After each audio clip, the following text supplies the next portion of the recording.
Penelusuran kita hari ini sampai di Dusun Dowangan, Kelurahan Banyuraden, Kecamatan Gamping, Kabupaten Sleman, Provinsi Daerah Istimewa Yogyakarta. Atau lebih tepatnya kita sedang di bekas atau X dari rumah dinas pabrik gula Demak Ijo. 100 tahun yang lalu, di sini menjadi salah satu rumah megah yang berornamen atau bergaya arsitektur Indis. Tetapi sekarang tidak difungsikan untuk rumah tinggal. Memang rumah ini sendiri pada zaman dahulu selain menjadi perkantoran, sempat menjadi perkantoran, kemudian menjadi rumah administratur dari pabrik gula, yaitu administratur adalah pemimpin tertinggi dari pabrik gula, ya, di mana yang sekarang lokasi dari pabrik gula Demak Ijo dipergunakan untuk Kodim, untuk militer Angkatan Darat. Kemudian sejarah dari rumah ini sendiri setelah tidak lagi dipergunakan sebagai perkantoran dari pabrik gula, kemudian di era setelah kemerdekaan sempat digunakan sebagai rumah sakit. Selain juga memberikan kesan nyaman kepada penghuni dari bangunan ini, bangunan kolonial atau bangunan Indis juga menerapkan sistem estetika atau keindahan yang bisa kita lihat dari gigi talang, yaitu ornamen sofi-sofi berbentuk ornamen geometrik yang membentuk suatu keindahan. Jadi ini adalah gigi talang. Jadi talang waktu air hujan itu turun itu juga dihiasi dengan ornamen-ornamen estetik. Kita ke detail salah satu trap atau salah satu tangga, yang mana ini kita selain menemukan di bangunan Indis juga di bangunan peranakan Tionghoa. Untuk sistem tangganya biasanya dibuat lebih tinggi dari tanah. Kenapa demikian? Karena dulu dipergunakan setiap hari Sabtu untuk mengupah karyawan atau buruh. Jadi tuan menir itu biasanya berdiri di atas, kemudian yang menerima upah itu berdirinya di bawah. Jadi untuk memberikan upahnya itu lebih mudah. Jadi tuannya berada di atas, berdiri di atas, kemudian buruhnya atau pekerjanya itu antri di belakangnya. Untuk kolom atau tiang ini didominasi dengan dua desain. Jadi pertama bisa dilihat desainnya itu mengadopsi dari sistem kultur Hinduisme, yang mana ini juga memberikan kemegahan atau memberikan kesan gagah terhadap bangunan ini. Jika kita telusuri dari bawah, dari tiang ini sendiri, dari di atas itu bisa kita lihat ornamen dari konsol atau penyangga kanopi suatu bangunan, yang mana tiang ini atau kolom ini juga menjadi salah satu center of point atau menjadi salah satu fasad suatu bangunan, karena kita mulai ke setiap ruangan. Jadi kita jabarkan, ini salah satu bangunan Indis atau bangunan metode berarsitektur peralihan antara Belanda dengan sistem dari desain lokal, jadi sistem Indis, karena negara kita dikenal memiliki sistem Indis yaitu tropis. Jadi memang kita lihat dari penggunaan jalusi pintu kerpiak, kemudian dengan pola desain dari pintu yang lebih tinggi. Jelas kalau kita memasuki suatu bangunan kolonial, walaupun sudah lama tidak ditempati, pasti merasa sejuk. Salah satu dari ventilasi jendela atas itu memang dibuat dengan struktur atau desain dia pembuka dari udara itu berada di atas.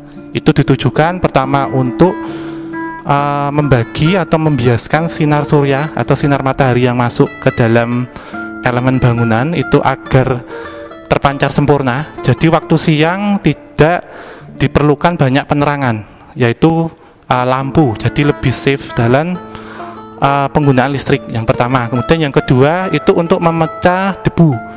Jadi agar ruang di dalamnya tidak cepat kotor. Pada bagian interior di ruang kerja tuan administrator juga kita jumpai dari fasad dari bentukan tiang lengkung. Jadi bentukan struktur lengkung yang selain pertama juga memberikan segi estetika, juga memberikan kekuatan pada bangunan utama. Jadi desain ini memang dipergunakan untuk kekuatan struktur, di mana Di bawah itu menopang dari kolom yang ditopang biasanya ditopang dengan balok, tetapi di sini balok tersebut dihias diberi ragam yaitu sistem lengkungnya.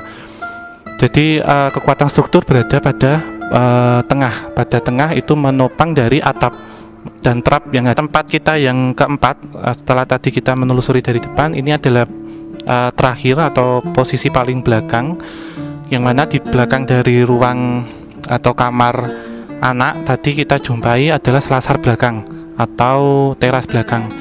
Biasanya teras belakang lebih difungsikan untuk tempat bersantai keluarga, termasuk untuk menikmati makan, baik sarapan, makan siang ataupun makan malam. Selain itu juga untuk tempat beristirahat atau lebih condongnya ke tempat santai, untuk tempat-tempat santai. Kita ini kembali ke depan. Jadi setelah kita dari teras belakang itu kita akan berjumpa dengan, ini menjadi salah satu ruang tamu. Jadi antara teras depan dengan teras belakang itu dihubungkan dengan ruang tamu. Jadi ini ruang untuk penerimaan tamu secara formal. Jadi desain dari dekorasinya itu memang selain diletakkan kursi tamu, meja tamu, juga kalau saya prekoneksi juga dulu dilengkapi dengan ornamen lukisan, kemudian guci-guci, juga gorden. Jadi gorden mungkin sama halnya kalau sekarang seperti Istana Negara. Jadi sangat luks ya, sangat mewah sekali untuk ruang ini. Yang jika kita sinkronkan memang kemewahannya itu untuk menyambut tamu, untuk menyambut kunjungan dari tamu yang datang ke sini, karena kita mengingat rumah ini dulunya digunakan sebagai rumah dinas sekaligus kantor dari Tuan Administratur Pabrik Gula Demak Ijo. Jika kita simpulkan dari penelusuran kita ke dalam interior bangunan, bangunan ini tersusun dari sayap kanan dan sayap kiri. Jadi sebelah sana itu desainnya hampir sama dengan sebelah kirinya, dari sebelah kiri saya. Jadi ini ada tiga pintu, yang ini merupakan pintu utama, jadi menjadi salah satu center of point, yang mana kalau ada tamu ke sini itu pasti menujunya diterima secara formal di sini, tetapi difungsikan juga sebagai kantor. Jadi jika di sana sebagai ruang keluarga, di sebelah kanan saya ini sebagai ruang kantor. Jadi Tuan Administratur kalau setiap weekend biasanya bekerjanya di rumah. Jadi selain kalau sore biasanya Sabtu atau Minggu memberikan upah kepada karyawannya. Kemudian memasuki era Dainippon atau era Jepang, bangunan ini dipergunakan sebagai tangsinya, sebagai kantor sementara dari Komando Dainippon.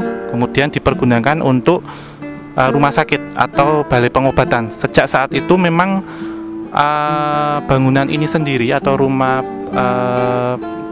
pasca penggunaannya sebagai kantor dan rumah dinas dari Pabrik Gula Demak Ijo itu dipergunakan untuk rumah sakit itu sampai dengan dekade tahun 70-an.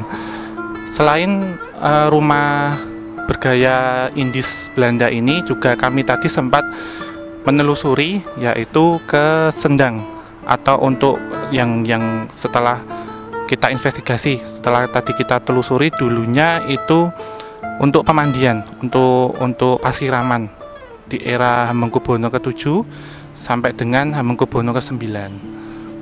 Cerita niki zaman mboten katan menika namung baget sejarah keng kaping 8 menika namung menangi sekedap.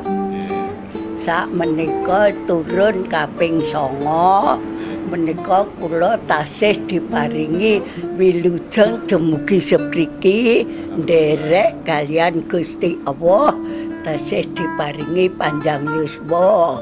Sejarah riki sakjatosipun namine Sendang Magresari Ndowangan.